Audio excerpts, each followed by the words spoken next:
और कुछ आप अपनी बात जोड़ना चाह रहे होंगे। आप मेरे सर, स्वागत है। जी सभी विषय विशेषज्ञों को धन्यवाद जिन्होंने इस सेमिनार में वेबिनार में भाग लिया और बहुत अच्छी सार्थक चर्चा हुई है। काफी उपयोगी जानकारियां हमने शुरू से सुना है। मैं बहुत संक्षेप में यही कहना चाहूंगा कि ये बहुत दुर्भाग्यपूर्ण है, बहुत बड़ी विडंबना है कि आजादी के 75 साल बाद भी और कई विधि आयोगों की सिफारिशों के बाद भी, कई कानूनी सुधारों के बाद भी भारत के ज्यादातर पुलिस थानों में और ज्यादातर जेलों में आम आदमी के मानवाधिकारों का घोर हनन हो रहा है। और यह हनन केवल गरीब, आर्थिक दृष्टि से कमजोर और पहुंचविहीन लोगों का ही हो रहा है। अमीरों का हाँ, और पैसे वाले तो मजे कर रहे हैं, सही कह रहे हैं आप। हम उनको क्योंकि पैसे, जेल में पैसे देना है आपको, और वो जितना पैसा आप दे पाए उतनी आपको फैसिलिटी वहां मिल जाएगी। ठीक कहा आपने, अमीर और खूंखार अपराधियों का के मानवाधिकारों का हनन जेल में नहीं होता है, बल्कि उनको अतिरिक्त सुविधाएं, जैसा शिवानंद जी ने कहा, उनको उपलब्ध करा दी जाती है। जो भी आवश्यक उनको चाहिए, यहाँ तक कि नशे की चीजें भी दे देते हैं, मोबाइल तक उपलब्ध करा देते हैं। हमें भास्कर के एक नेशनल एडिटर ने बताया कि जो इंटरनेशनल गैंगस्टर है बहुत बड़ा, लॉरेंस बिश्नोई, उसको आज तक, वो बहुत टाइम से जेल में है, किसी भी भारत के पुलिस थाने में, किसी भी जेल में उसको एक थप्पड़ तक नहीं मारा गया है।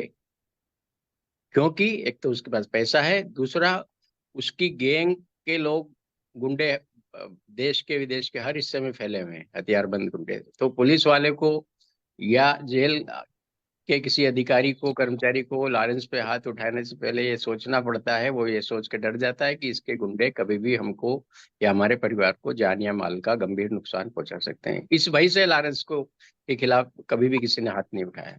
ये वास्तविक स्थिति है।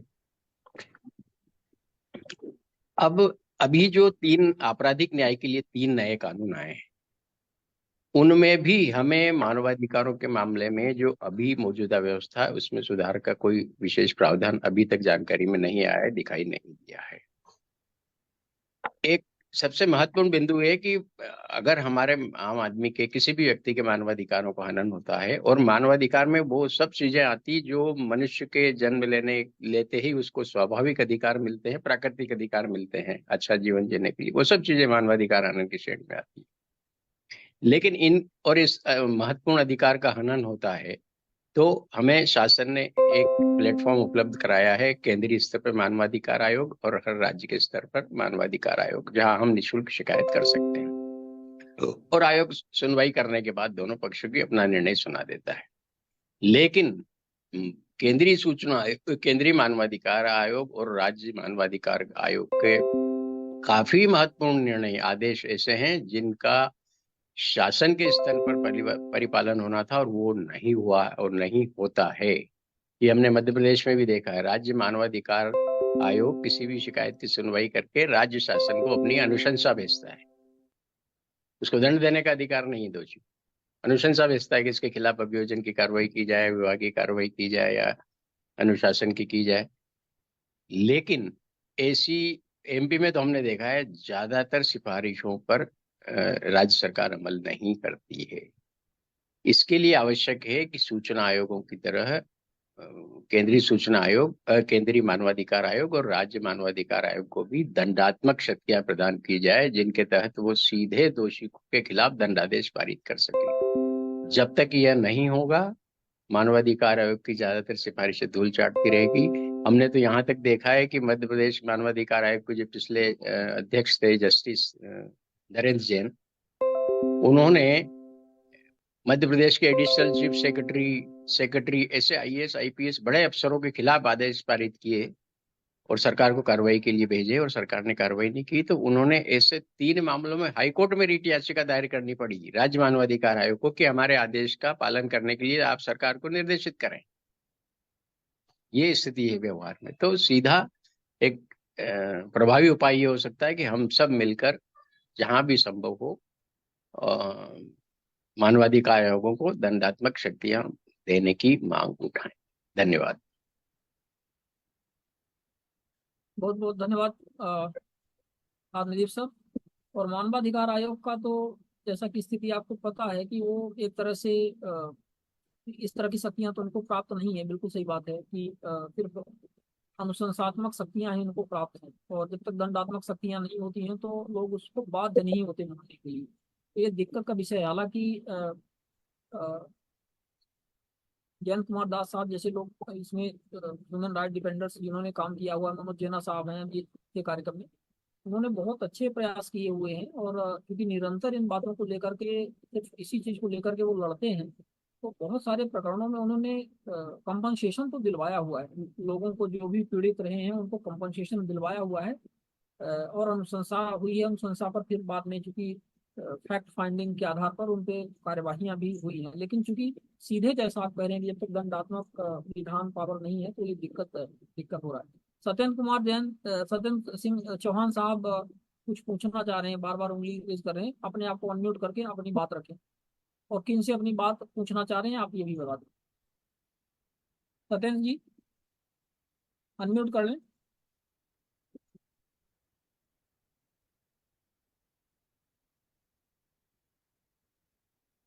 अनम्यूट कर लें, अनम्यूट आपकी बटन होगी वहां पर। आपका मोबाइल सही तरीके से काम नहीं कर रहा है लगता है। अच्छा, जिन लोगों को कोई क्वेश्चंस पूछना है ह्यूमन राइट्स के बारे में या कि आरटीआई के बारे में, तो अभी हमारे बीच में मनी राहुल जी और आदिदीप जी हमारे बीच में अभी भी जुड़े हुए हैं। तो आपको वो अपना मार्गदर्शन प्रदान करेंगे आरटीआई से जुड़े जी हुए। जी जी जी आप, सर, हाँ शिवानंद जी। हाँ। जी शिवानंद। देखिए साहब, बहुत अच्छी बात है। ये टॉपिक आज जो चला है, जो अभिरक्षा में मृत्यु उत्यु के जो कारण सामने, जो केसेस सामने आ रहे हैं, बहुत अच्छा सा मुद्दा है आज हमारे सामने। मैं समझता हूँ साहब कि एज ए पत्रकार कि ऐसा कोई थाना या देश, हमारे प्रदेश का, देश का ऐसा कोई थाना बचा नहीं होगा कि जहाँ इस प्रकार के काम हुए नहीं होंगे, या ऐसा कोई जेल बचा नहीं होगा कि जहाँ ऐसे काम। पर साहब, हाल ही में मैं खुद एक प्रत्यक्ष, जहाँ मैं अभी मौजूद, हमारे राजगढ़ थाने की बात करें तो यहाँ एक केस हुआ था साहब कि अभी कुछ महीने पहले ही कि एक व्यक्ति को उठाया गया और उसको, उसके ऊपर प्रकरण दर्ज कराने के लिए पुलिस दबाव बना रही थी। वो उसको टाइम, ना तो उसका प्रकरण दर्ज कर रही थी, प्रकरण इसलिए दर्ज नहीं कर रही थी, उसमें डिले कर रही थी जानबूझ के, कि ताकि उससे कुछ आर्थिक तौर से जो भी लिया जा सके, ऐसा ऐसा उसके लिए उसको पटक रखा था। इस दौरान संबंधित व्यक्ति को परेशानी हुई, घबराहट हुई, बेचैनी हुई। साथ में मौजूद व्यक्ति ने बोला कि इसको परेशानी हो रही, घबराहट हो रही है, इसको जाने। लेकिन पुलिस वालों ने उसको छोड़ा नहीं, और उसको डिनाई कर दिया उस बात को कि इसको कहीं दर्द हो रहा है, कुछ हो रहा है। थोड़ी देर बाद उसकी मौत हुई। परिजन वालों को जब इस बात का मालूम पड़ा तो उन्होंने हंगामा शुरू करा इस पे। जब हम खुद वहाँ खड़े थे तो जो मौजूदा वहाँ एसपी साहब भी आए। एसपी साहब ने तुरंत मजिस्ट्रेटली जांच के आदेश करे, और जो सब परिजनों ने एक ज्ञापन भी सौंपा कि साहब जो थाने में सीसीटीवी कैमरे हैं उसकी हमें रिकॉर्डिंग उपलब्ध कराई जाए, इसकी भी उसमें मांग की गई। लेकिन साहब, इन इन चीजों में हमने एक बात देखने में आई कि साहब जो वहाँ के सीसीटीवी कैमरे जो थे, जहाँ वो व्यक्ति खड़ा था, जहाँ व्यक्तियों को लाया जाता है, जहाँ खड़ा किया जाता है, जैसे कि हमारे पूर्व के भी लोगों ने बताया है कि वो जो सीसीटीवी के कैमरे जहाँ हम पत्रकारों ने देखे, तो उससे एक एट फर्स्ट लुक में ये देखने में जानकारी में आया है कि उन उन कैमरों की दिशा ही रॉन्ग, दिशा ही अलग थी। जहाँ वो संबंधित व्यक्ति का जहाँ स्पॉट था, वहां पे उसकी कोई जो सीसीटीवी कैमरे में वो लोकेशन आ ही नहीं रही थी। उनकी ऑलरेडी जो सेटिंग्स है सीसीटीवी कैमरे की, वो अदर साइड करी हुई थी। तो हमें तो ये फर्स्ट लुक में ही ये मालूम पड़ गया है था कि ये लोकेशन आना ही नहीं है। लेकिन उसके बावजूद भी मजिस्ट्रेट जांच के अनुसार वो सीसीटीवी जो फुटेज हैं उनको सीज किया गया। इसी प्रकार मेरा ये मानना होता है साहब कि जैसे जेल में है या थाने पे है, तो यहाँ पे ना तो किसी आम व्यक्ति को अंदर जाने दिया जाता है चेकिंग के लिए, लेकिन उसके लिए एक संस्था जरूर है, मानवाधिकार आयोग, हमारी राज्य मानवाधिकार आयोग। और हमारे जो सेकंड हैं जिला मजिस्ट्रेट साहब जो हैं। सबसे पहले तो मजिस्ट्रेट साहब, हमारे जिला मजिस्ट्रेट साहब हमारे जो जेल में विधिक शिविर आयोजन, विधि सहायता शिविर आयोजन करने के लिए जाते हैं। तो वो जब अंदर जाते हैं तब वो लोग वहाँ क्या देखते हैं, तब वो वहाँ उनकी फैसिलिटी को किस प्रकार से नजर। आज हम जेल प्रशासन को तो इसके लिए जवाबदार ठहराते हैं। हमें मालूम है जेल प्रशासन चाहे डीजी तक चले जाए, वो उन पे कार्रवाई नहीं करेगा, वो उसको नजरअंदाजी करेगा। लेकिन हमारे जो मजिस्ट्रेट हैं, जो हर 2 महीने में विधि शिविर लगाते हैं वहाँ जेल में, वो क्या देखते हैं? दूसरा, हमारा राज्य मानवाधिकार आयोग के उनको उनको उनको पास तो ये पावर है साहब कि वो जेल में या थाने की जेल गृह में जाके इंस्पेक्शन कर सके, वहाँ का निरीक्षण कर ठीक सके, है सत्यन जी, जेल में सत्यन जी, व्यवस्थाओं का निरीक्षण कर सके। ये सारी बातें तो आ ही गई हैं ऑलरेडी। डिस्कशन में हमारे जो अतिथिगण तो थे, मेरा विशेष यही अतिथि। कहने का मतलब है हाँ, साहब कि इस ये इनको दी हुई है। आम व्यक्ति को, पत्रकारों को किसी भी प्रकार के अंदर जाने की इजाजत नहीं है, वहाँ स्पेसिफिकेशन की इजाजत नहीं है। मैं ये चाहता हूँ साहब कि हम जेल अधीक्षक को, विभाग को दोषी नहीं रहे। इसके तो जो जिम्मेदारी, जैसे हमारे तो विधि लिखिए इसको, सहायता के इसको अधिकारी लिखिए। हैं, या फिर हाँ, वुमेन राइट्स के जो सदस्य हैं, जिनको औचक निरीक्षण पे जाना ही चाहिए, तो हाँ, उनको लिखिए कि उनके द्वारा ये क्या निरीक्षण होगा? की, हाँ, अनुमति दें, निरीक्षण की अनुमति दें। और आप लोग लिखिए, क्योंकि पत्रकार भी हैं, यही कर सकते हैं। और बाकी तो पिटीशन वगैरह दायर करने के लिए चल ही रहा है। आरटीआई के जो लोग हैं, आरटीआई फील्ड में काम करने वाले, वो आरटीआई लगा करके सीसीटीवी फुटेज और ये सब जानकारी निकाल लें। और जहां नहीं लगा हुआ है, उन लोकेशन पे लगाने के लिए, जैसा जयंत जी ने बताया, कि आप आवेदन करें और एक क्या एक एक कार्यवाही होगी सजेशन उसको हो रहे जानते साहब, हैं। एक सजेशन हो रहे साहब, जैसे माननीय राहुल सिंह जी साहब कह रहे थे कि उनकी एक जगह कंट्रोल होना चाहिए, तो मैं उनको बता दूं राहुल सिंह साहब को कि साहब, पुलिस विभाग का एक रेडियो विभाग होता है, जिसपे वायरलेस सेटअप का पूरे ऑल ओवर एमपी का जो संचालन होता है, वायरलेस रेडियो विभाग जिसको कहते हैं। तो उसके एसपी भी अलग से रहते हैं, रेडियो एसपी। तो वो अगर मॉनिटरिंग करे साहब, तो ये जो थाने पे जो जिस प्रकार की जो हमें दिक्कतें आ रही हैं वो कि सब साहब सिस्टम लाइट के ही नहीं है, पार्ट है। ये वो क्या ये- क्या मॉनिटरिंग करेंगे? वो मॉनिटरिंग नहीं करेंगे। और ये पुलिस डिपार्टमेंट के को ही अकेले जिम्मेदारी भी दिया जाना उचित नहीं है। इसमें जिस तरह से हमारा तो विचार ये था, ये कमेटी टाइप की एक कमीशन गठित की जाए। और वो ऐसा होना चाहिए जो मॉनिटरिंग करने वाले, जहाँ पर कुछ जस्टिस हों, जजेज हों, जिसमें कुछ सीनियर एडवोकेट हों, सोशल वर्कर टाइप के हों, पुलिस डिपार्टमेंट के लोग हों, इस तरह के लोग हों जो इसको मॉनिटरिंग करने वाले हों। और उनकी एक टीम टाइप की गठित हो। और ये हर डिस्ट्रिक्ट लेवल पर इस तरह से हो, सेंट्रलाइज्ड इन मतलब मॉनिटरिंग सिस्टम। तो इसमें आप कुछ बेहतर मान पाएंगे नहीं। वही चीज होगी ना कि मॉनिटरिंग आप कर हाँ, रहे वो हैं, तो उसी वही हाँ, बात है, उसी यही बात डिपार्टमेंट का, है। तो उसमें कुछ आप ज्यादा बेहतर उम्मीद नहीं कर सकते। चलिए ठीक है, और भी हैंड रेज हैं सत्यन जी, हम और ले लेंगे लोगों के प्रश्न। यहाँ पर राम करके हैं, राम जी हैं। राम जी क्या पूछना चाह रहे हैं? शॉर्ट में अपनी बात पूछिएगा। सर नमस्कार सर, मैं आरटीआई के बारे में पूछना चाह रहा हूँ। एक आरटीआई मेरे विषय मेरे है। पूछिए। मेरी माता जी को ना फैमिली पेंशन मिल रही है एसबीआई से। तो हम्म। उस संबंध में मैंने उनको आरटीआई लगाया भी, उनका पीपीओ और फैमिली का जो कैलकुलेशन किया गया है, तो उस संबंध में मेरे को सूचना चाहिए। तो उन्होंने मेरे को सूचना देने से मना कर दिया भी, आपका जो इंफॉर्मेशन जो मांगी गई है, वो इंफॉर्मेशन मटेरियल फॉर्म में उपलब्ध नहीं है।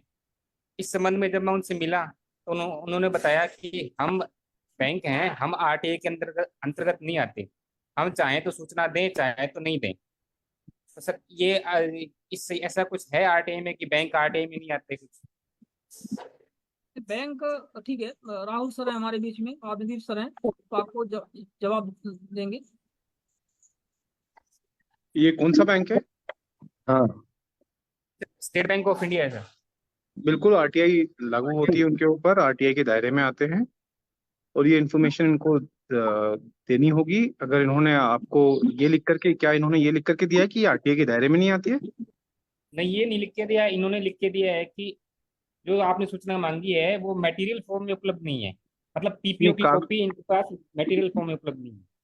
तो किस फॉर्म में? इलेक्ट्रॉनिक फॉर्म में उपलब्ध है? और सर उनसे यही इलेक्ट्रॉनिक लिखने फॉर्म में की मतलब मटेरियल, कंप्यूटर पे इलेक्ट्रॉनिक फॉर्म में उपलब्ध है?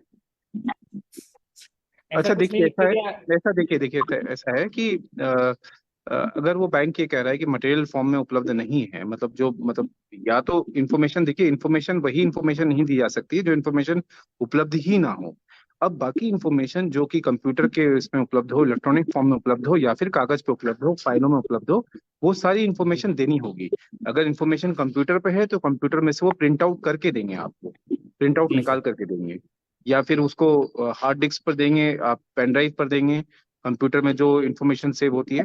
लेकिन इन्फॉर्मेशन ये डिनाई नहीं कर सकते हैं और अगर इसमें अगर आपको लग रहा है कि ये स्पष्टता नहीं है इनके जो इन्होंने कहा है कि मटेरियल फॉर्म में उपलब्ध नहीं है, ये समझ में नहीं आ पा रहा है, तो इसमें आप एक अपील तो मूव कर दीजिए, फर्स्ट अपील वहीं बैंक में ही मूव करिए और इस जी सर। पीआईओ के इस ऑर्डर के अगेंस्ट, और ताकि आपको ये समझ में आए। लेकिन आप अपनी जब फर्स्ट अपील की सुनवाई हो तो आप उनको पूछिएगा कि ये इन्फॉर्मेशन है कहाँ, क्या ये इन्फॉर्मेशन कंप्यूटर पे है, क्या ये इन्फॉर्मेशन इलेक्ट्रॉनिकली अवेलेबल है, तो वो हमको जी आप सर। उपलब्ध कराएं।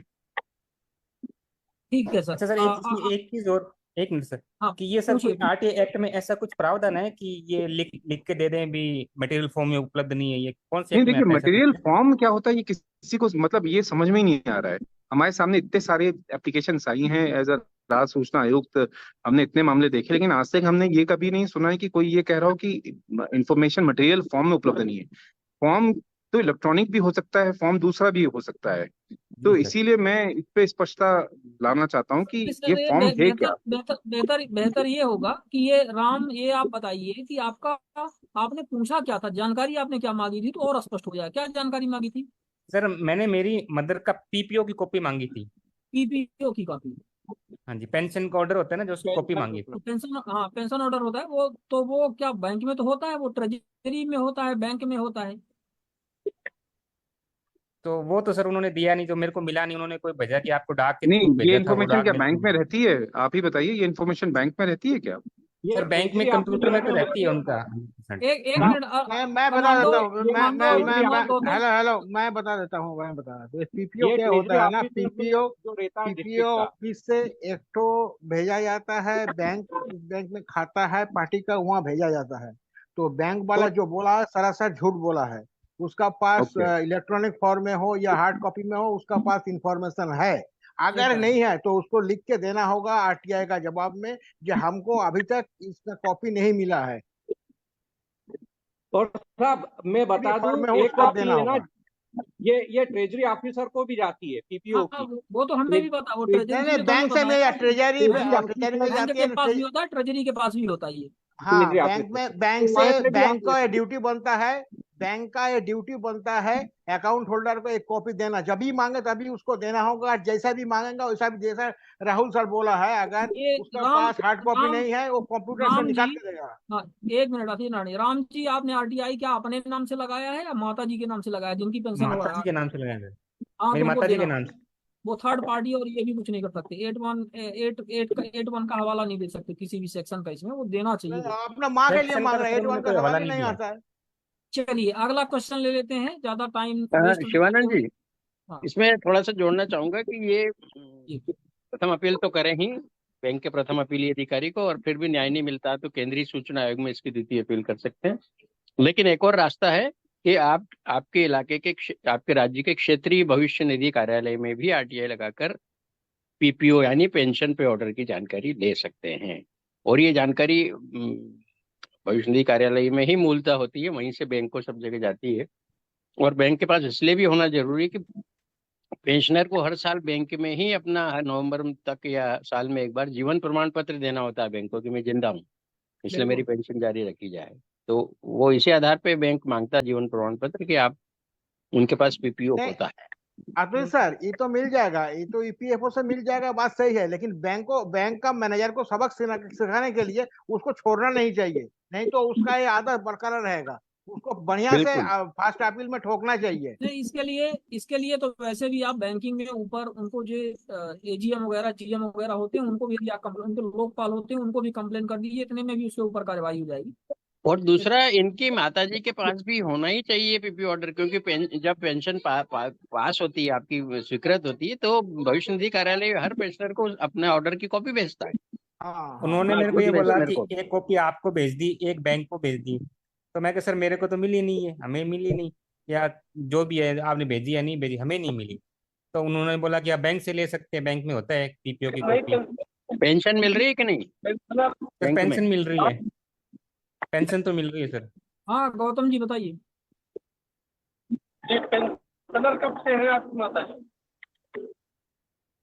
हेलो हाँ जी पेंशनर, सर, हेलो, पेंशनर आपकी माता जी कब से हैं। 2020 से है। पेंशनर आपकी माता जी कब? 2020 तो अभी अभी ईपीपीओ जारी हुआ। कौन डिपार्टमेंट में थे? ये हेलो स्टेट बैंक से ही है सर। आपकी हेलो। आपकी आपकी गौतम जी, आपकी आवाज साफ नहीं, क्योंकि आप ट्रेवल में हैं, इसलिए आपकी आवाज साफ नहीं आ रही है। ठीक है।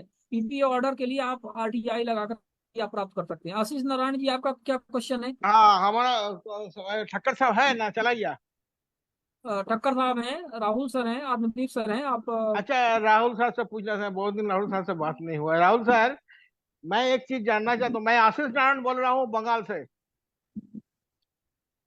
राहुल सर सुन रहे हैं? कहाँ गया राहुल सर? आवाज नहीं आ रहा। राहुल सर आपको सुन पा रहे हैं, और आप पूछिए अपना क्वेश्चन।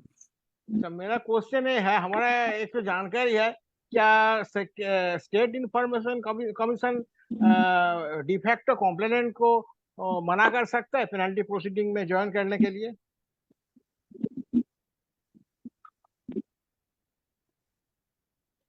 हेलो आपकी राहुल आवाज सर। थोड़ी कट रही है आशीष जी। हाँ, आप आ रहा जी। आवाज? हाँ, मेरा सवाल है, can state information commission debar a de facto complainant from penalty proceeding? Penalty proceeding में से? माने क्या हुआ, मेरा एक इंफॉर्मेशन नहीं दिया पीआईओ, उसका बाद फर्स्ट एपीलेट अथॉरिटी भी जवाब नहीं दिया, तो मैंने कंप्लेन किया था। उसका 7 तारीख को हियरिंग हुआ है। 7 तारीख हियरिंग में एसआईसी ने मैंने सेक्शन 81 में कंप्लेन फाइल किया था, उसको एक्सेप्ट किया और उसको शो कॉज किया, मतलब पीआईओ को शो कॉज किया जवाब देने के लिए, कि तुम एक्सप्लेनेशन दो, काहे तुम जवाब नहीं दिया। तो मैंने बोला जो उसका जो एक्सप्लेनेशन की एक कॉपी हमको दीजिए, क्या के लिए हमको रिजॉइंडर फाइल करना है। तो बोलता नहीं, पेनल्टी प्रोसीडिंग में आपको हम ज्वाइन करने के लिए परमिशन नहीं दे सकते हैं। बोला, how can commission debar a bona fide stakeholder from the proceeding? It is a open court. I have several judgment of Central Information Commission where I was allowed to participate in the penalty नहीं नहीं, proceeding. you of course you can participate in the proceeding. उसमें कोई ऐसा कोई विषय नहीं है कि आपको डिबार्ड कर सकते हैं, ये करना भी नहीं चाहिए। बट इन एनी केस जो पेनल्टी लगाने का या डिसिप्लिनरी एक्शन लेने का जो भी एक फाइनल वो है, वो that stage with the information commission. वो हाँ, वो तो स्टेट ठीक है, इंफॉर्मेशन कमीशन का मैंडेट है। वो तो हाँ, ठीक है, लेकिन लेकिन हमसे आपको छुपाने का हाँ कारण उस क्या है? पर्टिकुलर प्रोसीडिंग में, हाँ नहीं नहीं, उस पर्टिकुलर प्रोसीडिंग में इंफॉर्मेशन कमीशन भले ही आपसे कुछ पूछे नहीं, बट लेकिन आपको डिबार नहीं कर सकते हैं। हाँ, वही हम बोला। दैट उसका इज बाद क्या हुआ, उसका बाद हमको एक लेटर दिया, कुछ दिन बाद, 10 दिन बाद हमको एक लेटर आया घर में, हार्ड कॉपी। तो उसमें बोलता है ठीक है, हम लोग आपका कंटेंशन ले लिया है, अगर जरूरत पड़े तो आपको खबर दिया जाएगा, इन्फॉर्म किया जाएगा। मतलब थोड़ा चेंज हुआ है। उसका बाद में हम बोला, मेरा जो स्टैंड था वही है, you cannot debar a bona fide stakeholder from the penalty proceeding, it is open court, and whatever decision commission will pass, that is up to him, not my headache, but I cannot be denied from this proceeding. इतना दूर हो गए, अभी देखते हैं आगे क्या होता है अच्छा रहेगा। hearing वो में। राइट है कि आप उसको इंफॉर्मेशन कमीशन के डिसीजन को आप बाद में चैलेंज कर सकते हैं हाई कोर्ट में। वो हाँ, हमेशा वो तो वो कर सकते। आपका राइट हमेशा बना रहेगा। तो देखिए, मेरा ये कहना है कि ठीक है, मैं इस बहस पे नहीं जा रहा हूँ कि इंफॉर्मेशन कमीशन आपको डिबार कर रहा है या नहीं कर रहा है। मेरा कहना है कि इंफॉर्मेशन कमीशन का डिसीजन सही होना चाहिए। जैसे आपकी जो कंप्लेंट्स हैं और आपकी कंप्लेंट्स के बाद पर्टिकुलर जो उनका एक्सप्लेनेशन है, वो एक्सप्लेनेशन अगर विदाउट आपके क्लैरिफिकेशन के वो एडमिट कर रहा है, इंफॉर्मेशन कमीशन उनके क्लैरिफिकेशन से एग्री कर रहा है, तो ये गलत है। उसमें आपको चांस मिलना चाहिए कि आप बताएं कि वो जो क्लेम है उनका वो सही क्यों है, इंफॉर्मेशन कमीशन उनके ऊपर पेनल्टी क्यों नहीं लगा रहा है। तो ये उस समय फिर आपका राइट जरूर बनता है। हाँ, वही हमारा कहना था, जो एक्सप्लेनेशन पीआईओ जो दे रहा है, उसका जवाब देने के लिए हमको एक मौका देना चाहिए। हम्म। उसका बाद लेकिन डिसीजन इन कमीशन क्या एनी लेगा, केस कमीशन वो का है। तब भी आपके पास राइट तो रहेगा ही। हाँ, तब भी हाँ, आपके पास राइट एक तो है। राइट तो बना हुआ है। वो हाँ, आप बाद जा में तो सकते हैं, आप हाई कोर्ट हाई चैलेंज कर सकते हैं अगर हाई डिसीजन आपके। हाई कोर्ट में तो हम्म। फिर मुलाकात होगा ही। लेकिन कई बार क्या होता है, प्रैक्टिकल में आपको बता रहा हूँ, कई बार जैसे हम लोगों के यहाँ कई बार इंफॉर्मेशन कमीशन में जैसे नोटिसेस चलते रहते हैं, और कई बार अब हर इसमें हम लोग नोटिस तो देते हैं। देखिए, हियरिंग के लिए हम सुनवा मतलब ने जो एप्लीकेंट पक्ष होता है उसको बता देते हैं कि ये हियरिंग होने वाली है। लेकिन कई बार जब एप्लीकेंट अपना पूरा पक्ष दे चुका होता है, तो उसमें फिर जरूरी नहीं होता कि एप्लीकेंट के आने की जरूरत हो उसमें, because burden of proof lies on the PIO. PIO. तो पीआईओ यस। को ही अपना अपना प्रूफ करना है। तो मेरा हाँ। कहना है कि तब हम उन इन दैट केस वी में हम लोग उसको एक्सक्लूड कर देते हैं कि ठीक है, इसमें एप्लीकेंट को बुलाने की बार बार उसको परेशानी होती है, एप्लीकेंट को दूर से आएगा, तो उसको बुलाने की जरूरत नहीं है। इसमें सिर्फ इस पार्टी को बुला लो और उसको नहीं, प्रूफ यहाँ करने दो। यहाँ हम लोग का वेस्ट बंगाल में सर जाना नहीं पड़ता, घर में बैठ के हो जाता है, मोबाइल में लिंक भेज देता है, लिंक से ही हेयरिंग हो जाता है, कहीं जाना का नहीं अरे है।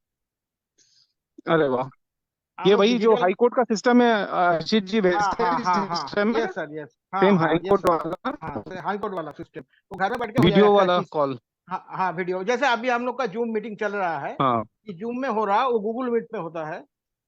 हाँ, लिंक भेज देता है, तो लिंक में आप क्लिक करके घुस जाइए, मीटिंग शुरू आप होने का लोग 15 मिनट कैसे पहले। कनेक्ट करते हैं वेस्ट बंगाल में? वो वेस्ट बंगाल में होता है क्या, मैंने हेयरिंग का डेट का 15 दिन पहले नहीं, आपका घर में लेटर आ जाएगा, तो लेटर में लिंक दिया हो रहेगा, तो लिंक में आप उसी दिन जिस दिन हेयरिंग का डेट रहेगा 15 मिनट बाद पहले आप लिंक में क्लिक करके वहाँ ज्वाइन करिए, वो लोग वो आपको एक्सेप्ट कर लेगा, वहाँ से एक्सेप्ट कर लेगा, घर में बैठ के मोबाइल में आपका हेयरिंग हो जाएगा सबको। मैंने जैसे हम लोग अभी वेबिनार में सबको देख रहे हैं, बात कर रहे हैं, आमने सामने लगता है, आमने सामने बैठ के बात कर रहे हैं, वही होता है वहाँ, जैसे हाई कोर्ट में होता है लाइव स्ट्रीमिंग, वैसे ही। चलिए वो ठीक है, कहीं। आशीष नारायण जी, अभी आपका अगले क्वेश्चन पे अपन चलें। सुनील कुमार खंडेलवाल जी का हैंड रेज है, फिर टाइम भी ओवर हो गया है तो हमें कंक्लूड करना पड़ेगा। सुनील जी। जी सर, हाँ नमस्कार। मेरा प्रश्न है कि जब द्वितीय अपील की सुनवाई होती है तो हम एनआईसी स्टूडियो के माध्यम से उपस्थित होते हैं और अपना पक्ष रखते हैं, और वीसी के माध्यम से केंद्रीय सूचना आयोग के द्वारा सुनवाई की जाती है।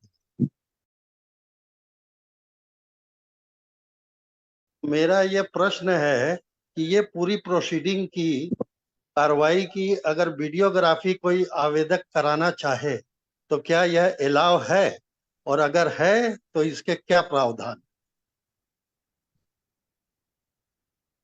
आपका प्रश्न राहुल सर से है। जी देखिए, राहुल इसमें सर। ऐसा कोई प्रोविजन तो नहीं है कि लाइव रिकॉर्डिंग वो इसकी रिकॉर्डिंग मतलब आवेदक को दी जाए, ऐसा कोई लिखित में तो नियम नहीं है, लेकिन इसका ये मतलब नहीं कि नहीं दी जा सकती है।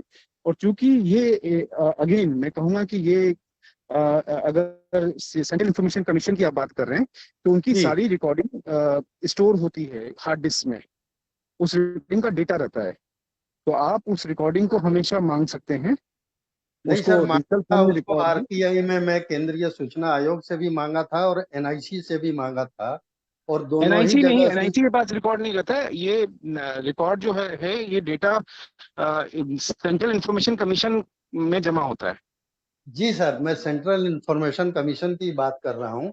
वहां भी जब आरटीआई के माध्यम से मैं मांगा कि उस दिन की रिकॉर्डिंग की मुझे हार्ड डिस्क में एक प्रति दी जाए, तो हाँ वहां से जवाब आया कि ऐसा कोई रिकॉर्डिंग संधारित नहीं रखा जाता है हाँ, प्रोसीजर। तो ठीक है, अगर वो रिकॉर्डिंग अगर वो संधारित नहीं कर रहे, इसका मतलब है कि वो मैं इस इंप्रेशन में था कि वो जो जी रिकॉर्डिंग है, जो जी आप जो रिकॉर्ड ये जो रिकॉर्डिंग होती है वो उसको संधारित किया जाता है, तो मुझे लगा कि वो शायद उनके उनके पास संधारित की जाती होगी। तो जी ऐसी स्थिति में अब आगे से आप ये करिए कि जब भी आप अपना रिकॉर्डिंग करें, वो जी आप अपना, जैसे कई बार आप लैपटॉप या इस पर कनेक्ट होते हैं, जी उस सिस्टम से कनेक्ट होते हैं, तो आप तो घर पे ही रहते हैं, तो उसमें आप अपनी रिकॉर्डिंग खुद ही कर सकते हैं उस सिस्टम की। तो वो आप एक अच्छा। एक काम कर सकते हैं, क्योंकि अगर वो रिकॉर्ड अगर संधारित ही नहीं हो रहा है तो उसकी कॉपी कैसे बनेगी? हाँ वही है, तो जैसे क्या है कि अगर जब लाइव जब चलती है कार्रवाई, तो उसकी अलग से ही मैं किसी दूसरे व्यक्ति से अगर वीडियोग्राफी पूरी कराना चाहूँ पूरी प्रोसीडिंग की, तो ये लेकिन अलाउ है कि नहीं? हाँ, अब ये एनआईसी की रूम में आप जैसे बैठे हुए हैं, तो वहां जी आप अपना करा सकते हैं, क्योंकि अगर अलाउ नहीं है तो अलाउ नहीं होने का तो कोई नियम है नहीं। अलाउ जी करने का भी नियम नहीं है, तो आप कर सकते हैं, देखिए कोई मना करता है तो। ठीक है सर। नहीं, उसमें तो ये यही है। जहाँ जहाँ जहाँ प्रोहिबिटेड रहता है हमारे ख्याल से वहां पर वो पहले ऐप ही ही मना कर देंगे। हाँ परमिशन नहीं सर, देता है, जैसे। मैं इसमें और थोड़ा सा दूसरा बता दूं आप सर ऐसा इसका करिए, सोल्यूशन। एक और मुझे इसमें सर, एक मैं चीज इसका और है। सोल्यूशन बता दूं सर। हाँ अच्छा कुलदीप जी, सर, इसके लिए आप अपनी ऐसा बात करिए। आप हेलो हेलो कुलदीप जी, अपनी बात आप रखें और साथ में 3-4 क्वेश्चन और भी हैं नरेश कुमार के, आशीष ठाकुर और शुभम शर्मा जी के, तो इनके ले लें कार्यक्रम को, फिर फिनिश करें जी, करें। जी जी, तो देखिए महोदय, आप सबसे सरल तरीका ये है कि आप सबसे पहले तो रेफरेंस दीजिए माननीय सुप्रीम कोर्ट पर, माननीय हाई कोर्ट का, कि भाई वहाँ सुनवाई जो होती है सर वो बहुत शिक्षाप्रद होती है। आप शिक्षा के उद्देश्य से बोलिए, है ना, कि वहाँ की जो सुनवाई होती है उसमें जजेस महोदय सब कुछ जो है कॉन्फ्रेंस में रिकॉर्ड होता है यूट्यूब में। तो मैं और इस कारण से मैं भी शिक्षा के उद्देश्य से इन चीजों को रिकॉर्ड करना चाहता हूँ। और अगर अगर आपको कोई आपत्ति है तो आप मुझे उस आपत्ति का जो रीजन है उसका संतुष्टिपूर्ण रीजन जो है वो मुझे सुनवाई के मतलब 10 दिन पहले, 5 दिन पहले तक प्रदान करने की कृपा करेगी। आप आवेदन एक उनको लिख के छोड़ दीजिए। अगर वो आपत्ति संतुष्टिपूर्ण दे रहे हैं तो ठीक है, नहीं तो फिर भाई उनकी जवाबदारी है। फिर आप ये रेफरेंस जरूर दीजिएगा कि जब माननीय सुप्रीम कोर्ट के जो जजेस हैं, माननीय हाई कोर्ट के जो जजेस हैं, जब वो अपनी सुनवाई करवा रहे हैं तो आपको एक, आप आयुक्त हैं, कमिश्नर है, तो आपको क्या आपत्ति है। आप ये इस तरह से लिख के दीजिएगा, पत्र बनाइएगा, आपकी प्रॉब्लम सॉल्व हो जाएगी। दूसरा जी, अगला प्रश्न मुझे लगता लेते है हैं। कुलदीप जी, इसमें रिकॉर्ड संधारित करने को लेकर के भी इसमें आपत्ति दर्ज होनी चाहिए कि रिकॉर्ड संधारित नहीं हो रहा है, क्योंकि हाईकोर्ट और इसकी रिकॉर्डिंग तो संधारित होती है। सर, हम उनसे हम ये भी कह सकते हैं ना कि सर हम खुद रिकॉर्ड कर ले रहे हैं अपने सिस्टम को लाके, अपने कैमरे को लाके, क्या आपत्ति, आप आपत्ति मेरा ये बता कहना है दीजिए। कि हाईकोर्ट में तो रिकॉर्ड संधारित करने की, हाईकोर्ट की प्रोसीडिंग में रिकॉर्ड संधारित किया जाता है, तो वही जी संधारित जी करने जी। का प्रयोजन जो है यहाँ पर भी होना चाहिए, प्रोविजन यहाँ होना चाहिए। सर देखिए क्या होता है, जैसे कि हम सिंपल अगर इस बात पे आए तो सिंपल सी बात यह है कि अगर हम जैसे कोई भी सरकारी कर्मचारी काम कर रहा है, रोड पे चालान काट रहा है, हम उसकी रिकॉर्डिंग करते हैं और वो कोई आपत्ति जो है नहीं जता सकता इन चीजों को लेकर। इवन इस पर भी एक बहुत ही रिसेंट में निर्णय आया था कि हम उसको ये बोले कि मैं तेरी वीडियो जो है वो वायरल करूंगा, इस पे भी कोई एक्शन, लीगल एक्शन नहीं होता है उस रिकॉर्डर के अगेंस्ट में। तो यहाँ पे जो सर संधारित वाली बात आती है, तो मैं फिर से कहना चाहूंगा कि ऑफिस जो सूचना आयुक्त का जो कार्यालय है सर, वो ऑफिस सीक्रेसी एक्ट के अंतर्गत नहीं आता है। और अगर आता है तो वहां पे उनको बकायदा कैमरा रिकॉर्डिंग का जो प्रोहिबिशन वाला जो सिंबल होता है उसको वहां पे लगाना होगा, और उसके साथ फिर उसकी एक अलग ही गाइडलाइन आ जाएगी। तो यहाँ पे पहली चीज सिंपल सी बात यह है कि रिकॉर्डिंग प्रोहिबिटेड नहीं है, बशर्ते आप सिर्फ और सिर्फ अपने केस में ये सब करें, आप अपने केस से संबंधित चीजों को ही लें। और उसका जो एक आवेदन बनेगा कि मैं इतनी दूरी से रिकॉर्ड करना चाह रहा हूँ, और मतलब जिस प्रकार से rules for video conferencing in high court है उसको देखते हुए थोड़ा सा अगर अपना आवेदन ड्राफ्ट करेंगे तो जो परमिशन है आपको खुल के परमिशन तो नहीं जाएगी, मगर सामने वाला मना नहीं कर पाएगा आपको, क्योंकि सर उसमें व्यक्तिगत फिर खत्म हो जाता है। मतलब आपकी व्यक्तिगत भी, आप कार्यालय में बैठे हैं, आप वॉशरूम वाला तो हम रिकॉर्ड कर नहीं रहे हैं पोर्शन। जी सर, अगला सर हम प्रश्न लेते हैं। शुभम शर्मा जी, आपने हैंड रेज किया हुआ है, कार्यक्रम समापन का लगभग समय हो गया है। हेलो, मेरी आवाज सुन पा रहे हैं सर? हाँ, मेरा क्वेश्चन हाँ, ये है अब कि सेक्शन 6(3) में पीआईओ हमारी एप्लीकेशन को कितनी बार मैक्सिमम ट्रांसफर कर सकते हैं? मैक्सिमम देखिए इसकी राहुल सर आप उसका उत्तर देना चाहेंगे? राहुल सर सही है। देखिए मैं आपको बता दूं, 6(3) के लिए ऐसा कोई कंपल्शन नहीं होता है, ये तो मैंडेटरी नहीं होता है कि वो बिल्कुल फॉरवर्ड करेगा ही। उसकी अगर जानकारी में है तो वो आपको ऑफकोर्स जो आवेदन है वो बिल्कुल फॉरवर्ड करेगा आपके संबंधित कार्यालय में, है ना। तो आप इसमें एग्जैक्टली क्या पूछ रहे हैं शुभम जी? मतलब मैंने कहीं पे अगर ये आवेदन लगाया है तो मतलब पहले पीआईओ ने 6(3) में भेज दिया, फिर दूसरे पीआईओ पे जिसके पास होता उन्होंने भी भेज दिया, फिर तीसरे ने भी भेज दिया, तो ये ऐसे मतलब फुटबॉल बना नहीं नहीं, दिया ऐसा है नहीं ना। होता है, ऐसा नहीं होता है, सुनिए ना, ऐसा इतना नहीं होता है ना। अपने जूनियर अधिकारी के संबंधित भेजना होता है ना, या फिर उस डिपार्टमेंट के अंतर्गत जो है, मतलब जैसे कि मैं सिंपल से एक बात बताता हूँ, मैंने आवेदन लगाया था राज्य सचिव के पास में, राज्य सचिव ने जिला शिक्षा अधिकारी को भेजा, जिला शिक्षा अधिकारी जो है उसको इतना नहीं कि ब्लॉक एजुकेशन ऑफिसर, फिर उसके बाद स्कूल का जो वो इतना नहीं होता है। जिला शिक्षा अधिकारी जो है वो सीधे सीधे जो स्कूल का प्रिंसिपल है उसके पास धारा 6(3) में फॉरवर्ड करेगा। ऐसा नहीं है कि मतलब वो बस फॉरवर्ड ही करते रहे इन चीजों को। उनको 15 दिन का समय अतिरिक्त दिया जाता है इस प्रक्रिया के लिए, मगर ऐसा नहीं कि 15+15+15 और आवेदन जो है वो फॉरवर्ड ही होता रहे। इसके लिए बेहतर ये होगा कि आप थोड़ा सा होमवर्क करके आवेदन करें, जहां जानकारी है या तो आप वहीं आवेदन लगाएं या जस्ट उसके जो सुपीरियर अधिकारी है वहां आवेदन लगाएं। ठीक है शुभम जी। और जी दूसरा सर ये था कि एक इसमें होता है कि अदर पब्लिक अथॉरिटी और अनदर पब्लिक अथॉरिटी, इन दोनों में क्या डिफरेंस है? मैं थोड़ा कंफ्यूज हूँ। कैसा कैसा? Other public authority and another public authority. मतलब ये आप किस संदर्भ में पूछ रहे हैं? सर मैंने एक लगाया था, उसमें लिख दिया था कि ये जो है अदर पब्लिक अथॉरिटी से रिगार्डिंग है, तो यहाँ से दिए नहीं है। एक में लिखा कि अनदर पब्लिक अथॉरिटी का है ये। नहीं तो आपने जिस कार्यालय की जो जानकारी आपने थोड़ा सा होमवर्क किया था, क्या जहाँ पे जानकारी है आपने वहीं पे आवेदन प्रस्तुत किया था?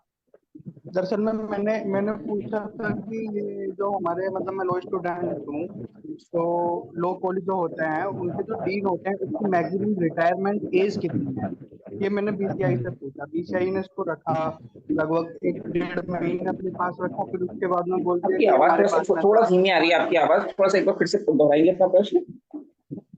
मेरा प्रश्न ये था कि मैंने अपने लॉ कॉलेज के डीन के बारे में इंफॉर्मेशन ली थी बीसीआई से कि उनकी मैक्सिमम रिटायरमेंट एज कितनी है, मतलब कोई रूल ऐसा है तो उन्होंने उसको ट्रांसफर करते रहे 1 महीने तक, फिर लास्ट में बोल दिया कि हमारे पास है ही नहीं, ये यूजीसी के पास में एक है। सेकेंड, नहीं तो ये बीसीआई में सुविधा मिलेगा आपको, जो डीन है ना उनकी अपॉइंटमेंट बस आपको ये यूनिवर्सिटी से कवर अप होंगी ये चीजें। आपने यूनिवर्सिटी में लगाया था क्या? नहीं नहीं सर, बीसीआई को लगाया था। अब देखिए ये गलत है ना, बीसीआई एक एफिलिएशन बॉडी है ना, मैं खुद भी लॉ से हूँ। बीसीआई एक गवर्निंग बॉडी है, वो एफिलिएशन का काम करती है, ठीक है ना। अपॉइंटमेंट का काम जो होता है वो पीएससी के थ्रू होता है, और उनका जो एक प्रोसीजर है वो उसका एक अलग प्रोसीजर होगा। तो आप सब बेटर होगा कि आप यूनिवर्सिटी में जो है संबंधित यूनिवर्सिटी या फिर वहाँ संबंधित यूनिवर्सिटी आप वहाँ पे, क्योंकि वो प्रोफेसरशिप वाला वर्क आ रहा है उसमें। सर इसमें रूल स्टेट बार तो काउंसिल बीसीआई बनाएगा ना। बीसीआई का रोल जी जी सर, जी सर, जी वीरेंद्र सर। सर रूल तो बीसीआई है बनाएगा, तो मुझे उनका सर एक एम्प्लॉयर जो होता है करता है उनका शुभम जी सुन कॉलेज लीजिए, में मैंने वीरेंद्र कॉपी सर मांगी थी। आंसर दे रहे हैं आपके प्रश्न का। जी जी वीरेंद्र सर। हाँ जी, उसमें बीसीआई जो होता है बार काउंसिल ऑफ इंडिया, ये फिर प्रैक्टिसिंग रजिस्ट्रेशन लाइसेंसिंग का काम करता है, और जो एम्प्लॉयर होता है वो देखता है कि इसमें रिटायरमेंट एज क्या है। तो रिटायरमेंट एज एम्प्लॉयर का विषय है, क्योंकि वो फुल टाइम सैलरी ले रहे हैं सरकार से या किसी यूनिवर्सिटी से, तो उनके एम्प्लॉयर से रिटायरमेंट की एज की जानकारी मिलेंगी। बीसीआई का केवल प्रैक्टिसिंग एडवोकेट से मतलब होता है, बाकी जानकारी उनके पास वो नहीं होती है। केवल रजिस्ट्रेशन से संबंधित सूचना होती है, उसके बाद वो अगले 30, 45, 50 साल क्या कर रहा है वो रिकॉर्ड बीसीआई के पास नहीं होता है। वो सिर्फ प्रैक्टिस नॉन प्रैक्टिसिंग जो होता है तब केवल आवेदन उनके पास आता है। सर दूसरा सर उन्होंने सर मुझे रिपोर्ट भी नहीं दी सर, मैंने इंस्पेक्शन रिपोर्ट मांगी थी कॉलेज की। उसमें मना कर देंगे, उनके पास कुछ नहीं होता है। उनके पास केवल एलएलबी की डिग्री और मार्कशीट होती है बस। उसके अलावा फिर वो आदमी क्या कर रहा है, उसके बाद उसने प्रोफेशन छोड़ दिया है। Sir inspection report, sir college की इंस्पेक्शन रिपोर्ट, जब एप्लीकेशन देते हैं तो इंस्पेक्शन करना होता है ना। कोई अच्छा, ओहो, लॉ कॉलेज की बात कर रहे हैं आप? Yes sir. जी जी जी ओके ओके, मैं समझा एक आदमी की रिटायरमेंट की बात कर रहे हैं। तो सर लॉ सर कॉलेज दरअसल में ऐसा होता है हमारे यहाँ पे जो रूल 12 है, लीगल एजुकेशन रूल्स 2008 का, उसका सीधा सीधा वॉयलेशन होता है। मतलब आप जाइए और पैसे दीजिए और लॉ की डिग्री ले आइए, तो अब वो हमें पढ़ाते भी नहीं है टीचर्स, वहाँ पे कोई ऐसा है ही नहीं अपने ओके आओ ओके, जाओ कुछ भी, तो सर हम क्या जानेंगे। पहले आपने रिटायरमेंट की बात कही तो मैं समझा एक व्यक्ति का मामला है। कॉलेज का अफिलिएशन जो होता है ना, उसके लिए बीसीआई की नॉर्म्स होती है। तो ये जो नॉर्म्स है, रेगुलेटरी बॉडी, उनके जो रेगुलेटरी फंक्शन है उसमें होती है, और उसमें लॉ कॉलेज के लिए क्या क्या मानक होते हैं ये बीसीआई अपनी वेबसाइट पर पब्लिश करती है। तो वो आपको देखना चाहिए, और उसमें कोई मानक का उल्लंघन यदि है तो वो फिर आप उनसे as a regulatory body BCI से आप मांग सकते हैं। उसमें किसी व्यक्ति विशेष की जानकारी नहीं होती है, उनके पास जनरल होता है, जैसे कितने फैकल्टी है, क्या क्या नाम है, क्वालिफिकेशन है, इस तरह की फिर उनके पास लंबी चौड़ी रिपोर्ट आती है, तो वो रेगुलेटरी बॉडी के पास होती है, उससे आपको मिल सकता है। व्यक्ति विशेष का रिटायरमेंट एज या वो तो उनके बनाए हुए कानून होते हैं। तो लॉ कॉलेज के जो जनरल लॉ है वो उनकी वेबसाइट पर पब्लिक होंगे, वो सीधे उठा के डाउनलोड कर लीजिए आप। वो आपको इंडिविजुअल केस में वो आपका रिसर्च नहीं करेंगे वो, जैसे कि जैसे एआईसीटी भी करता है कि भाई रिटायरमेंट एज 60 साल 65 साल है, तो उस तरह से जो रिटायरमेंट एज होता है वो कर देते हैं। बाकी उसका उनका 2 साल है, 3 साल है, रोटेशन से है कि रिपीट हो सकता है, ये सब वो यूनिवर्सिटी के जो रूल्स होते हैं उसमें उससे रेगुलेट होता है। सर मैंने चेक किया था, वहां पे जी नहीं मिला, तभी मैंने आरटीआई लगाई थी। हाँ तो वो नहीं नहीं पहले ही शुभम जी, ऑलरेडी अच्छी बात है आपने आरटीआई लगाया। कानून उनके पास हो जरूरी नहीं है, वो भी जी स्टेट जी सर। गवर्नमेंट पे यूनिवर्सिटी पे डिपेंड करता है। उनको अधिकार इस मतलब ये नहीं कि हर चीज में काम करेंगे ही। सर वो मुझे मेरे कॉलेज की इंस्पेक्शन रिपोर्ट नहीं दे रहा है। आप यूनिवर्सिटी से पूछिए। शुभम जी, कौन से कॉलेज से हैं अपन, कौन से स्टेट से हैं? उत्तर प्रदेश सर। उत्तर प्रदेश। ये आपका यूनिवर्सिटी, थोड़ा सा आप ये पता करिए डीन साहब की जो नियुक्ति है, और ये होमवर्क थोड़ा आपको करना पड़ेगा कि उनके डॉक्यूमेंट ना रखे कहाँ पे और नियुक्ति कब कैसे किस प्रोसीजर के अंतर्गत हुई थी। ये आपको कोई बाबू से थोड़ा सा मैं कहूँगा संपर्क करिए, वो आपको प्रॉपर गाइड करेगा। जी सर। जी, अगला प्रश्न लेते हैं सर। हम यहाँ पे नरेश कुमार जी ने हैंड रेज किया हुआ है। वीरेंद्र सर, मैं आपसे चर्चा करना ही चाह रहा था, नरेश जी का हम प्रश्न लें। सर आज हम सीसीटीवी जेल की बात कर रहे हैं, मुझे नहीं लगता सर सीसीटीवी जेल की इतनी आसानी से, मतलब आपको क्या लगता है कौन सी धारा में मना करेंगे ये? वीरेंद्र सर। हेलो। हाँ वीरेंद्र सर, आप मेरी आवाज सुन पा रहे हैं? जस्ट अ मैं सेकेंड। अनम्यूट धारा में बता देता हूँ। नॉर्मली जो मना करने के लिए धारा होती है वो 81A होता है, 81E होता है, और 81G और H में भी मना किया जाता है, और 81J में मना किया जाता है। तो जो मेरे पास केस है अलग अलग सूचना आयोगों का और ये था जनरली मना की है। सर आपकी आवाज प्रॉपर नहीं आ रही है सर। नहीं हेलो मैंने वीरेंद्र सर। अनम्यूट जी किया हुआ है। अच्छा, यहाँ नेटवर्क जो है जी मेरा सर, फ्लक्चुएट हो रही है सर वाईफाई। आपकी आवाज। सर मैं बस ये पूछना चाह रहा था, सीसीटीवी का जो जेल का है वो कौन सी धारा में इन लोग मना कर सकते हैं, ताकि हम उससे उस डायरेक्शन में हम स्टडी करें। नहीं, मना मैंने बताया कि किसी भी धारा में कर सकते हैं। इसमें 81J में भी आता है, जो है 81G में भी मना कर सकते हैं, 81H में भी मना करते हैं, और वो 81A या D या C में भी मना कर सकते हैं। तो ये किस धारा में वो कर रहे हैं वो उस पे आप रिप्लाई पे डिपेंड करता है ना, वो कौन सा डिफेंस वो ले रहे हैं, और फिर आपको उसका अकॉर्डिंगली रिप्लाई देना पड़ेगा एपेलेट लेवल। मुझे ऐसा लगता है सर अभी तक सीसीटीवी जेल के लिए शायद ही कभी आवेदन लगा हो। बाकी आज का काफी अच्छा टॉपिक रहा जिसपे हमें काफी कुछ जानकारी मिली। जी सर, अगला प्रश्न लेते हैं हम। सर नरेश कुमार जी ने काफी देर से हैंड रेस किया हुआ है, उसके बाद आशीष ठाकुर जी हैं, उसके बाद हम कार्यक्रम का समापन करेंगे। हाँ नरेश जी। हेलो। नमस्कार सर। हेलो। हाँ हाँ हाँ हाँ नरेश जी, आपकी आवाज आ रही है, अपना प्रश्न पूछिए।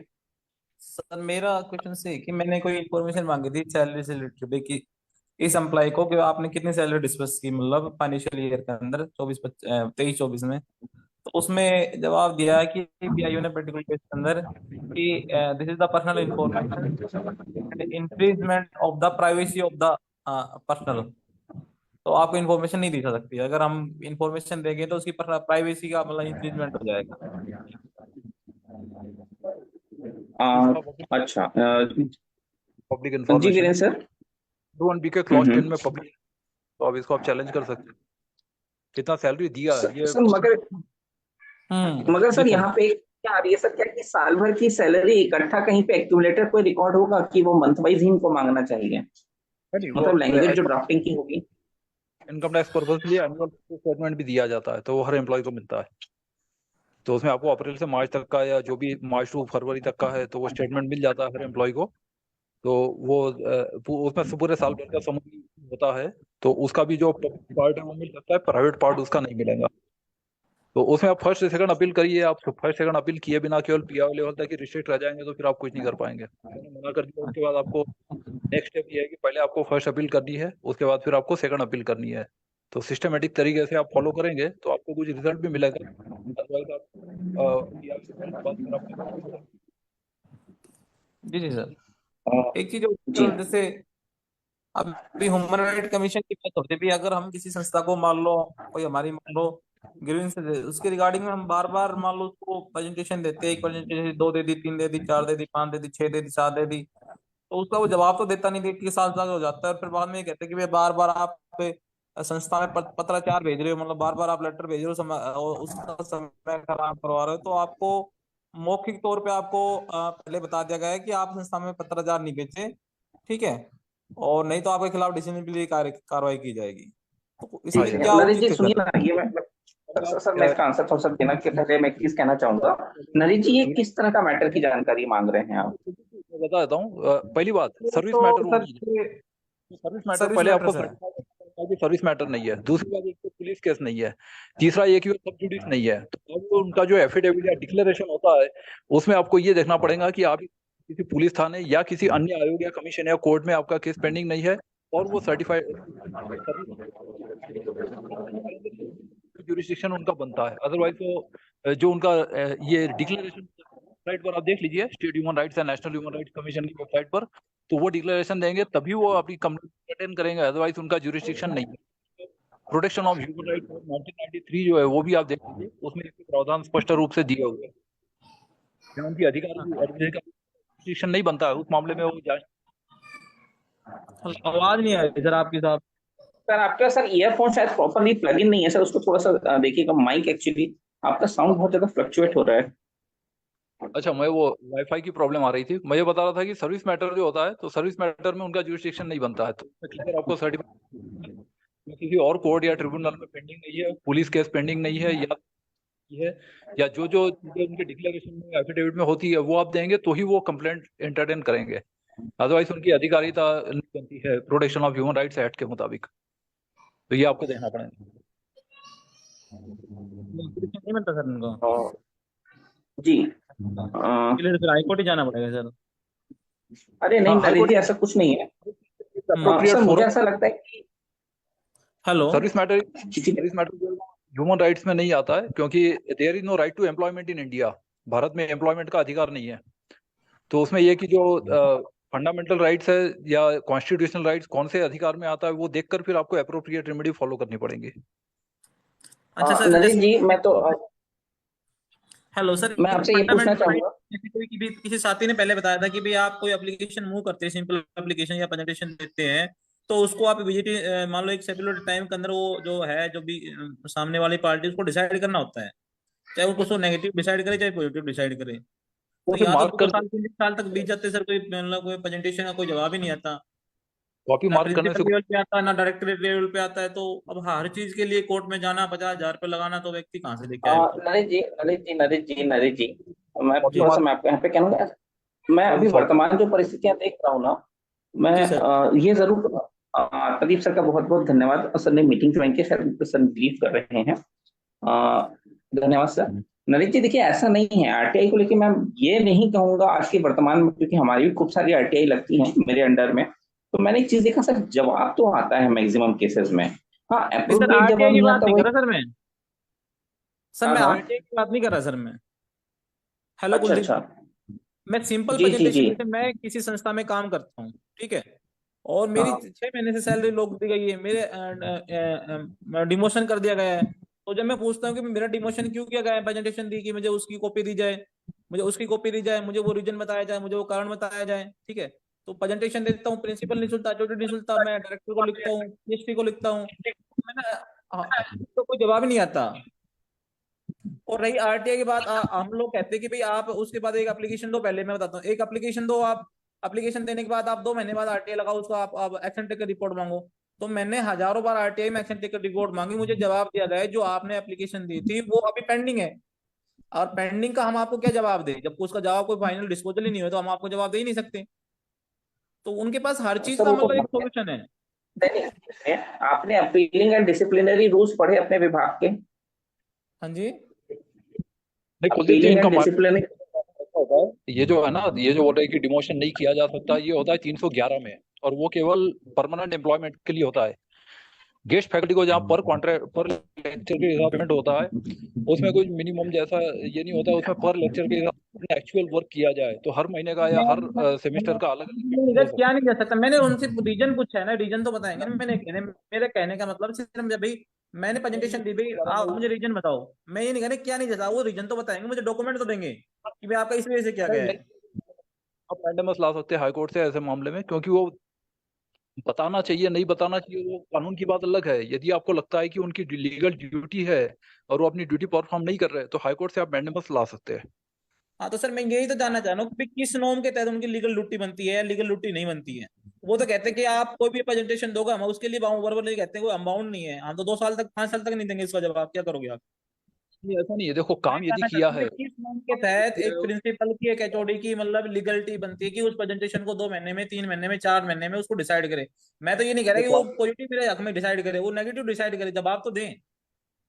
वो आपका लीगल राइट बनता है कॉन्ट्रैक्ट एक्ट में। तो कॉन्ट्रैक्ट एक्ट में जो होता है कि लीगल एक्ट आपका जो राइट है उसके लिए आप हाई कोर्ट जा सकते हैं, लीगल राइट को आप हाई कोर्ट के थ्रू एनफोर्स करा सकते हैं। काम यदि किया है तो काम का सैलरी उनको देना पड़ेगा, और नहीं देते हैं तो फिर वो मैंडेमस के लिए आप हाई कोर्ट जा सकते हैं, वो आपका लीगल राइट है। अब मान लो किसी ने मेरे 10,000 रुपये रोक ले सर, ठीक है, वो सिविल सूट बनता है, वो उधारी का मामला है, सिविल सूट बनता है, उसमें हाई नहीं कोर्ट नहीं मान लो आता। 10,000 रुपये मेरी सैलरी है, मान लो सो दैट, मान लो 10,000 रुपये किसी ने मेरी सैलरी रोक ली, मैं काम करता हूँ, 10,000 रुपये मेरी सैलरी रोक ली और मैं हाई कोर्ट में जाता हूँ तो 50,000 तो मेरे वहीं लग जाएंगे। वो अलग बात है, मैं तो अरे नहीं प्रावधान बता रहा हूँ कितना बड़ा वायोलेशन है, वो अलग बात है। मैं तो लीगल रेमेडी बता रहा हूँ कि तरीका क्या है ना। अब वो प्रैक्टिकल है इम्प्रैक्टिकल है वो आप देखिए। रिट पिटीशन की फीस 100 रुपया होती है लीगली फॉर पिटीशनिंग, है ना। तो नरेश जी मैं थोड़ा सा इंटरप्ट करना चाहूंगा। आप जॉब करते हैं, मैं एक बात बोलूं, आप बहुत ज्यादा लोड मत लीजिए, बहुत इजी है हाई कोर्ट जाना, ई फाइलिंग की प्रक्रिया भी है ना। अगर आप एजुकेटेड हैं तो किसी से प्रॉपर से आपको कहीं से गाइडेंस लीजिए और आप खुद फाइल कर दीजिए, इतना नहीं है। और ये बहुत इजी चीज है। मैं आपको क्या कहता हूँ, हाई कोर्ट और सुप्रीम कोर्ट की जो प्रोसीजर अगर आप व्यक्तिगत कर सकते हैं, आप एजुकेटेड हैं, है ना, तो इतना टफ नहीं है। वहां का जो, मैं तो एक लाइन में सभी को बताना चाहूंगा कि जो रजिस्ट्रार होता है किसी भी कोर्ट का, हाई कोर्ट का, आप उससे पहले होमवर्क अपना अच्छे से कर लीजिए, उसके बाद रजिस्ट्रार से जाके पूछिए, उनकी ऑफिशियल ड्यूटी जो इन पर्सन केस लड़ने आते हैं उनको गाइड करना। हमें बहुत अच्छा गाइडेंस मिला था और हमारे तो काम भी बहुत समय मतलब इजी वे में हुए हैं इन पर्सन में ना। इतना लोग नहीं मत लीजिए हाई कोर्ट को लेके कि हाई कोर्ट में बहुत इजी है काम, और इवन उससे ज्यादा इजी सुप्रीम कोर्ट में है। बट ये है कि आपको एक प्रॉपर गाइडेंस होना चाहिए, आप, है ना, इस तरह से है, चीजें सिंपल है। जी नरेश जी और कुछ पूछना चाह रहे हैं? यस, हाई कोर्ट की प्रोसीजर मैं लोअर सर कोर्ट आप से सिंपल होती है, डिसिप्लिनरी और की करेक्ट रूल की बात कर रहे थे, तो उसमें अगर कुछ इस तरह का कोई हो तो बताओ, मैं थोड़ा देखूं मान लो। देखिए आपका विभाग है, आप अपने विभाग में ही चीज को गूगल पे सर्च करके या फिर विभाग में जो नियमावली या पुस्तक वगैरह जो कोर्ट में जो बुक बेचते हैं ना, उनसे मैं आपको सजेशन दूंगा कि आप इस तरह के मैटर में फंसे हैं ना, तो आप पहले तो पुस्तक ले लीजिए या फिर एक्ट की जो प्रिंट आउट है, मोबाइल से मत पढ़िए, उसका सीधे प्रिंट आउट ले लीजिए और उसको स्टडी करिए, उसके बाद उसको स्टडी करिए, है ना। तो वो एक प्रॉपर स्ट्रीमिंग में जाएंगे तो आपको प्रॉब्लम सॉल्व हो जाएगी आपकी। कौन सी के नाम से बुक जो है? लेबर लॉज देखिए, सर्विस रूल्स के बजाय कॉन्ट्रेक्चुअल एम्प्लॉयमेंट है, लेबर लॉज के अंतर्गत आता है। लेबर लॉज मिलेगी जी, तो सही कह लेबर रहे लॉ। हैं। चलो हाँ आशीष जी आपने हैंड रेज किया हुआ है, बस आपका लास्ट प्रश्न है, उसके बाद हम ये मीटिंग समाप्त करेंगे। नमस्कार सर। जी जी हाँ, आप अपना प्रश्न पूछिए। सर मैं यूपी से हूँ और यहाँ क्या हो रहा है कि जैसे हम कोई भी आरटीआई डालते हैं, पीआईओ उसका जवाब नहीं देता, फिर उसके बाद फर्स्ट अपील होती है, फर्स्ट अपील का भी कोई जवाब नहीं होता है। तो मैं ये पूछना चाह रहा हूँ इनके लिए क्या करना चाहिए? एफआईआर इनिशिएट करनी चाहिए 18 में, धारा 18 में हम शिकायत करें या 19 में जाएं? मैं अपना व्यक्तिगत अनुभव बता रहा हूँ। अधिनियम अपनी जगह ठीक है, मैं एक्ट पे मैं बिल्कुल बिलीव करता हूँ, बट मैं क्या करता हूँ, मैंने कैसे काम किया, सबसे पहले तो मैं होमवर्क बहुत जबरदस्त करता हूँ, है ना। होमवर्क मैं इतने अच्छे से करता हूँ कि कोई मेरा जो आवेदन होता है वो 7 दिन तक लग जाते हैं मुझे कई बार टाइप करने के लिए, 4 लाइन छापने के लिए। तो उसके बाद मेरा पहला आवेदन जब रन करता है, ठीक है ना, आरटीआई वैसे मैं बहुत कम लगाता हूँ, दूसरे लोग लगाते हैं बहुत कम। उसके बाद फिर जब लग गया आवेदन, उसके बाद मैं प्रॉपर टाइम ड्यूरेशन 50 दिन 60 दिन आराम से रहता हूँ। उसके बाद जवाब नहीं आता है तो धारा 18 पे पहले शिकायत होती है। धारा 18 के बाद शिकायत के बाद फिर मैं मंत्रालय में भी बकायदा उस चीज की प्रॉपर शिकायत करता हूँ, राज्य सचिव के पास भी प्रॉपर एक शिकायत करता हूँ, आवश्यकता लगी तो मुख्यमंत्री के पास भी कर दीजिए। उसके बाद फिर आप देखिए, आप कहीं से पता करिए कि भाई क्या है प्रावधान 18 या वो अपील का क्या प्रावधान है, तो फिर कहीं से अपील का करके फिर मैं अपील भी उसमें प्रस्तुत करता हूँ। और जितनी जगह मैंने शिकायत की है पीआईओ की, उन जगह फिर मैं सब जगह आरटीआई लगाता हूँ कि आपने पीआईओ पर क्या कार्यवाही किए। भाई वो ठीक है, अधिनियम के अंतर्गत की जो ये सब काम कमीशन का है, बट होता क्या है ना, जब 4 जगह से जब ऊपर से जब पत्र आता है, जब राज्य सचिव की तरफ से पत्र आता है, तो मैं एक जो मैंने अनुभव किया है ना कि एक अधिकारी कर्मचारी की ना एक बदनामी होती है, जिल्लत होती है, उसको एहसास कराइए कि तनख्वाह पा रहा है, इस तरह की टर्मिनोलॉजी लिखी है कि सर इस बात से मना नहीं किया जा सकता कि विभाग में भ्रष्टाचार व्याप्त है, क्योंकि जानकारी छुपाई जा रही है ना। इस तरह की बढ़िया से ड्राफ्टिंग करिए, आपका काम होगा। सर हाँ इसमें शीत जी। क्या है कि जो हमने जो आरटीआई डाली थी उसमें पीआईओ भी वही है, और उसके बाद जो फर्स्ट अपील करी तो उसमें फर्स्ट अपील अथॉरिटी भी वही है। तो और नहीं, बीच ऐसा बीच में नहीं हो मैंने सकता। आप रिमाइंडर। ना पहले एक सेकंड, ये चीजें आपके पास कागज में है कि दोनों ही अधिक चीजें वही हैं? जी हाँ, जी हाँ। तो फिर आप तो गोल्डन अपॉर्चुनिटी में है, बढ़िया से एक शिकायत बना के डाल दीजिए, धर के लपेटिए आप, और क्या। ऐसा नहीं हो नहीं सर, सकता, तो ये तो पीआईओ था। और अपील नहीं हो सकता, एक ही सर प्रक्रिया के लिए। मैं आप बताएं तो मैं आपको सेंड कर देता हूँ।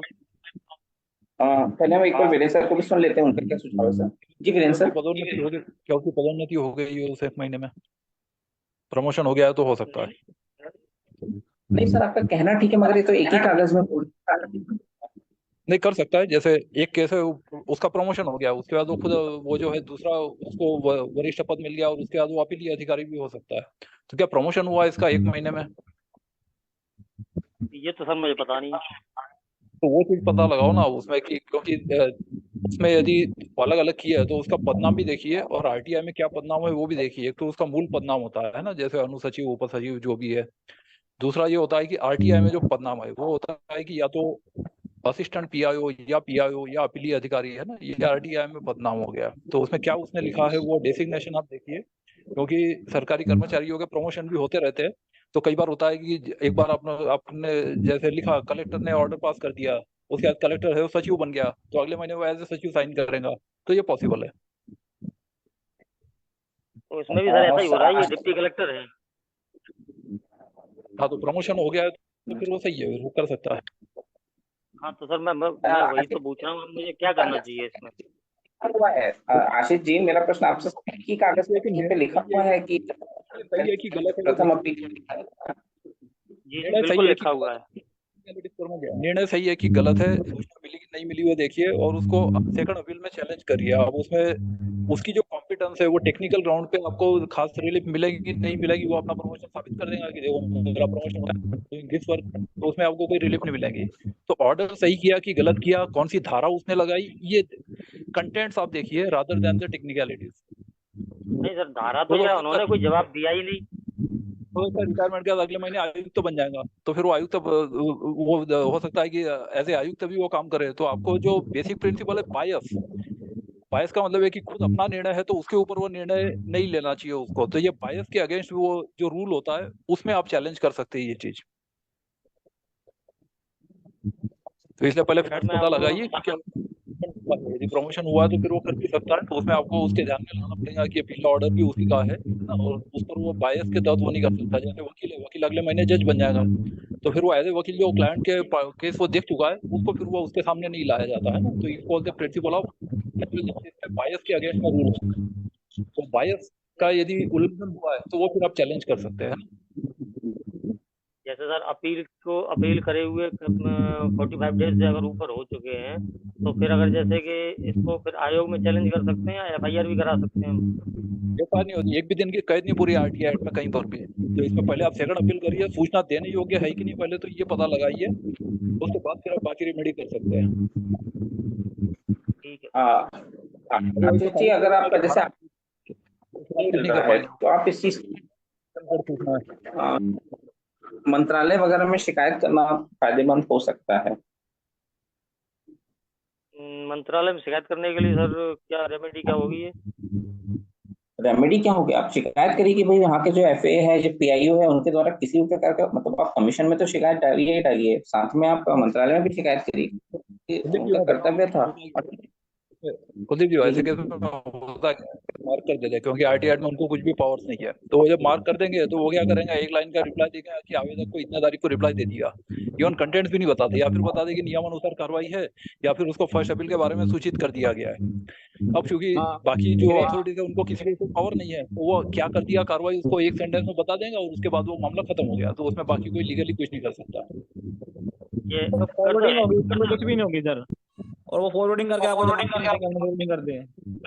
हाँ यस, क्योंकि आरटीआई एक्ट में देखो आपको एक्ट के अनुसार ही स्ट्रिक्टली चलना पड़ेगा। एक्ट में 3 ही अथॉरिटी है, पीआईओ है, अपीलीय अधिकारी या आयोग है। उसके अलावा आप राज्यपाल को लिखो, सचिव को लिखो, मुख्यमंत्री को लिखो, एक्ट में किसी को कोई पावर नहीं है। और तो पूरी तरह से मैं पूरी तरह से मेरा मैं आपको एक वास्तविकता यहाँ पे बताना चाहूंगा ग्राउंड लेवल पे। मेरे को मैक्सिमम धारा 18 में जानकारी प्रदान की गई है। मतलब मैं क्या करता था, मुझे जानकारी नहीं मैं आरटीआई लगाता था, आरटीआई के बाद फिर जब कोई जवाब नहीं आता था सीधे धारा 18 में शिकायत करता था। तो मैं ये देखता था कि 2-3 महीने बाद ना वो जानकारी सामने वाला जो विभाग है वो धारा 18 में, मतलब मैं खुद भी मान रहा हूँ मणिपुर का एक्ट मैंने बहुत अच्छे से पढ़ा, बट सर ग्राउंड लेवल पे मैं जो देखता हूँ ना, वायलेशन नहीं है, ऐसा है किसी को सूचना देनी है तो सूचना देने पर स्टे ऑर्डर नहीं है। आप एप्लीकेशन की उसके 2 साल बाद उसका मन में आता है सूचना दे सकता है, इस पर किसी आयोग की रोक नहीं है, ना इसमें कोई ऐसा एडवेंचर या ऐसा कोई मामला है कि प्रकटन की प्रक्रिया फॉलो करनी पड़ेगी। तो फर्स्ट एपेलेट या सेकंड एपेलेट स्टेज पर भी वॉलंटरीली वो सूचना दे सकता है, उसमें कोई रोक नहीं है क्योंकि स्टे ऑर्डर नहीं है, इसलिए उसमें CIC versus state of Manipur का कोई उल्लंघन नहीं है। आपने कंप्लेंट कर दिया, वो डर गया, उसने सूचना दे दी, तो उसमें फिर वो केवल आप डिले के लिए मामला बनता है आपका, या कॉम्पेंसेशन के लिए कर सकते हैं, बाकी इसमें कोई नहीं बनता है। तो उसमें रोक नहीं है उसके ऊपर, वो चाहे तो कभी भी कर सकता है क्योंकि धारा हमेशा ही प्रभावी है। तो 5 भी हमेशा प्रभावी है। तो पहले नोटिस नहीं दिया तो बाद में 2 साल 3 साल बाद भी उसको नोटिस देनी है, तो उसको लगता है कि मेरे सहायक के पास है तो उसको नोटिस देके वो खुद बच सकता है, ये पॉसिबल है। इसलिए वो फर्स्ट एपेलेट लेवल पर भी इन्वोक कर सकता है, सेकंड एपेलेट लेवल पर भी इन्वोक कर सकता है। उसने इन्वोक नहीं किया तो जो आयोग है वो भी उसको इन्वोक कर सकता है, ये पॉसिबल है। वो उसको उस तरह के निर्देश दे सकते हैं कि आपके पास नहीं है तो दूसरे के पास से आप लेके सूचना हासिल करके उसको उपलब्ध कराइए। इसलिए सूचना देने पर कोई रोक नहीं है, स्टे ऑर्डर नहीं लग गया है कि उसको ये कि आयोग नहीं ऑर्डर कर सकते, इतना लिखा है हाँ, पीआईओ स्वयं देना चाहता है तो कोई रोक नहीं है।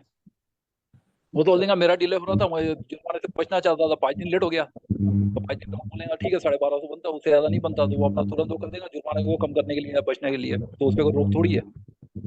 चीजें में नहीं दी उसका मतलब ये थोड़ी कि स्टे लग गया कि बाद जी सर, तो वो दे देंगे, अपना बच जाएंगे ज्यादा जुर्माने से। मैं आपकी बात